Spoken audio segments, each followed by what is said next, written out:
Buon pomeriggio! Allora, eccoci qua un'altra volta insieme, anche questo martedì. Oggi prepariamo insieme delle pizzette allo yogurt. Sono delle pizzette rapidissime perché sono delle pizzette che contengono yogurt nell'impasto e sono morbidissime, sono buonissime, si possono farcire a piacere con tutto quel che vi piace, ma soprattutto, cosa da non sottovalutare, possiamo prepararle e mangiarle perché non hanno bisogno di lievitazione, nonostante vengano morbide, non hanno bisogno di lievitazione. La morbidezza è data dall'utilizzo dello yogurt nell'impasto, l'assenza di lievitazione è perché sono pizzette a lievitazione istantanea, quindi non sono le classiche pizzette con lievito di birra, sono fatte con il lievito istantaneo. Io quando non utilizzo il lievito, ve l'ho già detto, quando parliamo insomma di lievito istantaneo, lo conservo in un barattolino a chiusura ermetica, in maniera tale che quando poi me ne servirà ancora un cucchiaino ce l'ho a portata di mano. È chiaro che però non è che lo posso lasciare proprio nei mesi, non ha una scadenza brevissima, sinceramente mantiene anche bene, l'importante è che sia un contenitore a chiusura ermetica, però comunque dobbiamo insomma consumarlo in tempi rapidi. Ci possiamo mettere lo yogurt, la ricotta, un formaggio cremoso come Philadelphia, Robbiola. Io normalmente le faccio con lo yogurt greco, invece oggi utilizzerò lo yogurt alla soia. Farò quindi questo esperimento completamente diverso perché so che vengono buonissime con lo yogurt greco, faccio sempre quelle, ma stavolta, visto che vogliamo sperimentare, io sperimento con lo yogurt di soia, il che le rende praticamente perfette anche per gli intolleranti al lattosio e allergici e quant'altro, perché non hanno proprio zero lattosio con lo yogurt alla soia. Allora, la prima cosa che dobbiamo fare è accendere il forno. Quindi accendiamo il forno, 180 gradi, modalità statica. Pizzette in teoria si possono fare, cioè in verità si fanno anche nel forno a modalità ventilata, però siccome queste sono delle pizzette un po' anomale perché sono pizzette a lievitazione istantanea, le farò nel forno statico. Potete anche aspettare qualche minuto prima di accenderlo perché comunque dobbiamo impastarle, dobbiamo stenderle e modellarle. Prima cosa che faccio è mettere lo yogurt all'interno della mia ciotola, così sciacquate il misurino e così posso anche misurare la farina. Questa è proprio la ricetta ideale per chi ama tutte quelle ricette che si fanno senza pesare gli ingredienti. Nella ricetta che vi devo io mettevo quindi un cucchiaino di lievito per vasetto di yogurt e vasetto di farina e poi ci andiamo a mettere ancora un po' di sale. Ecco qua. Quindi gli ingredienti sono solo questi per preparare le mie pizzette. Vado a mescolare. In realtà lo yogurt greco è più compatto, è più corposo e più compatto. Gli altri tipi di yogurt sono più liquidi. Questo può comportarvi una differenza nell'assorbimento della farina, quindi potrebbe essere necessario aggiungere un altro po' di farina rispetto a se avessi utilizzato, così come previsto dalla ricetta, lo yogurt greco.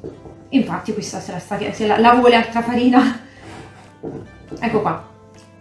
Con lo yogurt greco avete subito, appena mescolati, avete subito praticamente una consistenza bella compatta. Se utilizzate invece, non dura, però lavorabile, è un impasto morbido lavorabile. Se utilizzate uno yogurt non greco, normale, come questo, e in questo caso ho utilizzato un yogurt di soia, come vi dicevo, ma la stessa consistenza di uno yogurt normale, essendo più liquido può richiedere più farina e ce l'aggiungiamo un altro po'.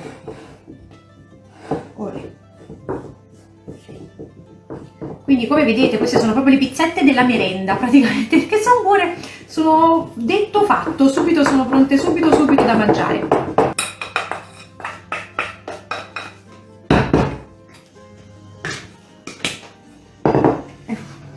Ecco.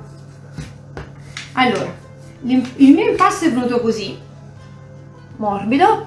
Allora adesso potete stenderlo col mattarello o schiacciarlo leggermente a mano e basta. È praticamente la stessa cosa. Il mattarello vi permetterà di avere un impasto un po' più liscio. Ok, prendo la mia teglia che ho già foderato con carta forno. Non le fate troppo sottili, perché se le fate troppo sottili rischiate che diventano dure praticamente. Allora prendiamole abbastanza delicatamente per non distruggerle tutte. Ecco qua. Allora, il mio vassoio di pizzette è qui pronto che vuole essere farcito. Come li andiamo a farcire?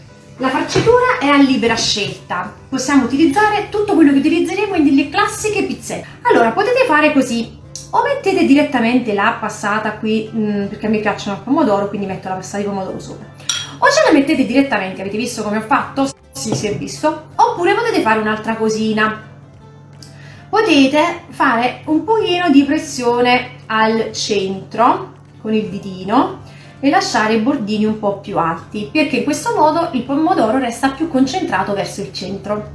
Essendo soprattutto piccoline, può essere utile. Ecco, un goccino d'olio, ma deve essere un goccino, perché non vi dimenticate che queste pizzette sono piccole. In realtà deve proprio cadere qualche goccia, più che metto il ditino avanti, così cade qualche goccia, ma non di più. Adesso alcune le farcisco con un po' di origano, alcune con il parmigiano. Eccole qua.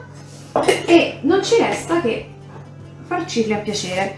Ovviamente io non ho voluto utilizzare latticini come mozzarella, insomma, provola, scamorzo, qualunque cosa essa sia. In questo caso sto utilizzando solo un parmigiano che è stagionato e quindi non ha problemi di lattosio, proprio per evitare di aggiungere lattosio, visto che a maggior ragione che ho utilizzato uno yogurt di soia. Quelle senza parmigiano ci metto anche un pizzico di sale, però giusto a quelle senza parmigiano, le altre no, che hanno già il parmigiano, essendo piccoline sono già sufficientemente salate. E adesso le vado ad infornare 180 gradi, forno preriscaldato. Iniziamo a vedere 10 minuti come va, perché può darsi pure che 10 minuti sono pronti, altrimenti 15. Arrivo su. Eccole qui, le mie super pizzette. Allora, le dobbiamo far raffreddare un po', Queste non sono proprio ideali, mangiate subito.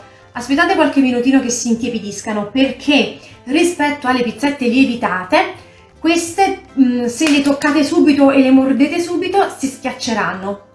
Quindi se le lasciate intiepidire un pochino e poi dopo invece le mangiate, sarà decisamente meglio.